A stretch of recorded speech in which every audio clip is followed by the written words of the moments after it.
two poems of my own, one quite an old one, and one quite a recent one. The older poem,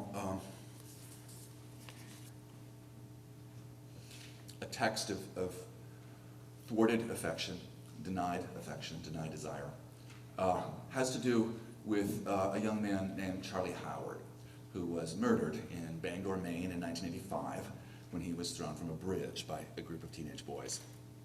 This is called Charlie Howard's Descent. Between the bridge and the river, he falls through a huge portion of night. It is not as if falling is something new. Over and over, he slipped into the gulf between what he knew and how he was known.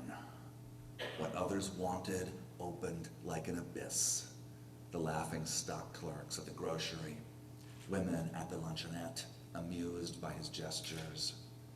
What could he do? Live with one hand tied behind his back? So he began to fall into the star-faced section of night between the trestle and the water, because he could not meet a little town's demands. And his earrings shone, and his wrists were as limp as they were. I imagine he took the insults in and made of them a place to live. We learn to use the names because they are there, familiar furniture. Faggot was the bed he slept in, hard and white, but simple somehow.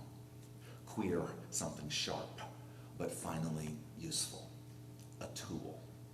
All the jokes, a chair, stiff back to keep the spine straight. A table, a lamp.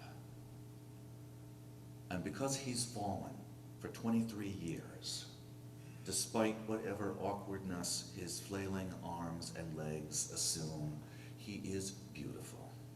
And like any good diver, has only an edge of fear he transforms into grace. Or else he is not afraid.